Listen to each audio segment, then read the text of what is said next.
Bom, dando continuidade aqui ao estudo dos transformadores, tá? Hoje a gente vai ver o circuito magnético equivalente de um transformador. Eu tenho uma aula só sobre isso, tá? Só sobre circuitos magnéticos, explicando de onde ele vem. Então, seria bom, quem nunca viu esse tipo de coisa, ele tá assistindo aquela aula antes, tá? Mas, enfim, esse é o circuito magnético de um transformador, tá? Exatamente como está representado aqui do lado, onde eu tenho a força magnetomotriz 1, que é igual a N1, número de espiras 1, vezes a corrente 1 do primário, e a força magnetomotriz 2, tá? Que é número de espiras 2, vezes a corrente do secundário 2, aqui, né? Do secundário, aliás, I2, que é a corrente aqui na carga, né? E R1, tá? A relutância magnética desse núcleo aqui, tá? Então, se a gente fizer uma malha aqui, exatamente como num circuito elétrico, tá? A gente vai obter isso daqui, tá? FMM1 é igual a fluxo vezes relutância 1, tá? Aqui está passando o fluxo.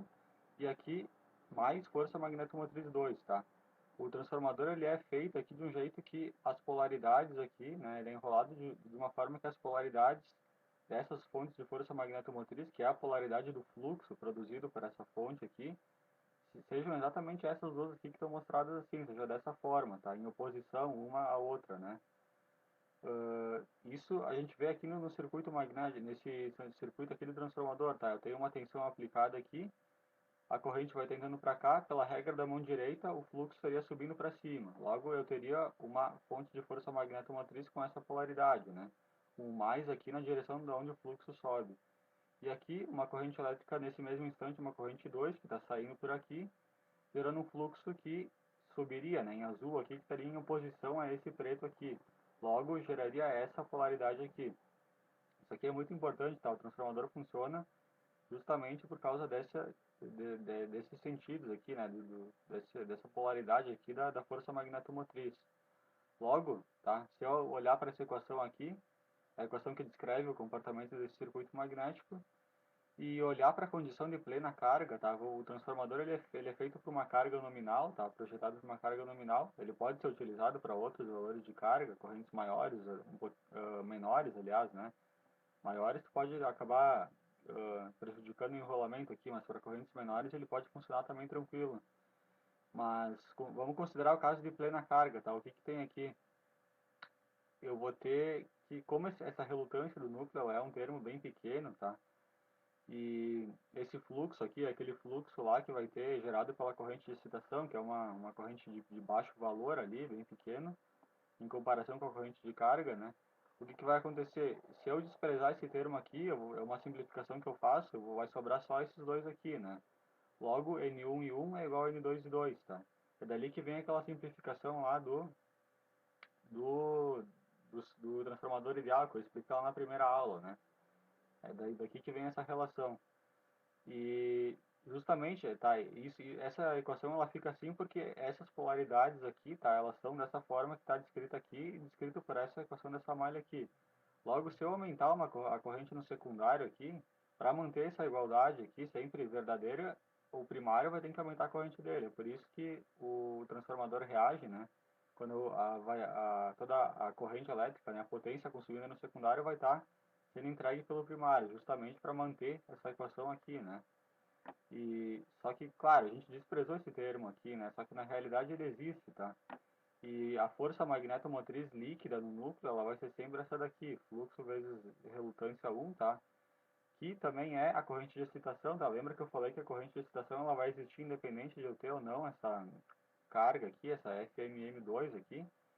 E então vai sempre existir uma força magnetomotriz líquida no núcleo, tá? Isso é preciso porque se não tivesse essa força magnetomotriz líquida, não haveria fluxo no núcleo ali e não teria tensão induzida no secundário. Então ela é necessária, tá, para manter a tensão aqui induzida no secundário e manter o correto funcionamento do transformador, né? E percebam então que sempre tá sempre que houver aqui uma variação aqui na corrente do secundário, uma variação na carga, né? O primário reage instantaneamente aqui e eleva ou abaixa a corrente elétrica de forma a manter essa igualdade, tá? E dessa forma aqui, ó, o fluxo, tá, e a força magnetomotriz do fluxo se mantém sempre constante, tá? Então o valor aqui do fluxo aqui dentro, independente de eu ter carga aqui no secundário, onde ela está variando, subindo, descendo a corrente, o fluxo aqui é sempre o mesmo no núcleo. ele não muda porque o primário sempre reage ali de forma a se opor ali, né, à corrente do secundário aqui.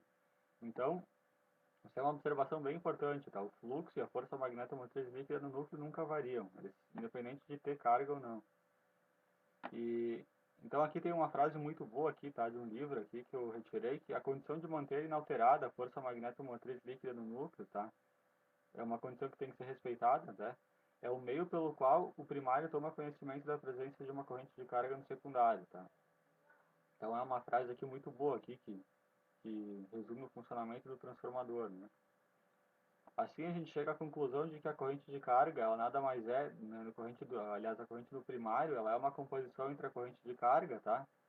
Que é a corrente para estar suprindo a potência do secundário, que pode estar variando ou não, e a corrente de excitação, tá? Responsável pelo fluxo líquido no núcleo, né? Força magnetomotriz líquida, e essa aqui não varia, tá? Ela é sempre igual aqui.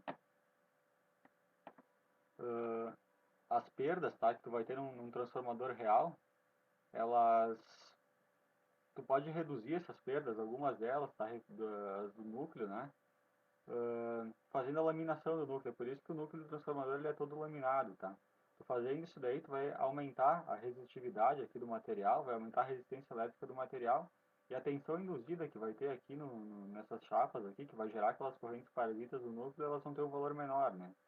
Aliás, as correntes, né, vão ter valores menores aqui, diminuindo, portanto, as perdas. Então, é por esse motivo, tá? Para diminuir as correntes elétricas parasitas aqui que se faz a eliminação do núcleo, tá? A outra parcela de perdas do núcleo é a energia para rotacionar os domínios magnéticos, tá? Então, como tu pode aumentar a resistividade do material, fazer a laminação, tu vai diminuir bastante as perdas por correntes parasitas. E o principal mecanismo de perdas ali, tu vai ter no núcleo, então vai ser aquele para rotacionar os domínios magnéticos, né? É por isso que a corrente elétrica lá do RC lá, ela é não linear, né? Ela fica justamente por causa da corrente para rotacionar os domínios magnéticos, que é a parcela dominante, né, daquela corrente de perdas. Então, aqui a gente tem todas as potências de perdas, tá? A corrente do primário quadrado vezes a resistência da bobina do primário. As perdas no secundário, a corrente do secundário quadrado vezes a resistência do secundário. E aqui duas formas de calcular, tá? A potência do núcleo, né?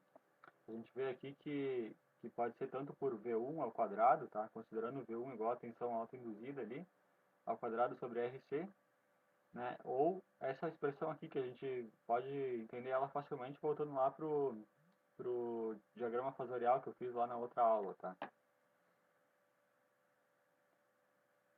Bom, então na próxima aula eu vou estar falando sobre os ensaios, tá? Tem dois ensaios ali que se fazem para determinar a impedância equivalente do transformador, né? Reatância de núcleo, de magnetização, né? A resistência do núcleo, as resistências das bobinas primária e secundária e reatância de dispersão. Então, até a próxima aula.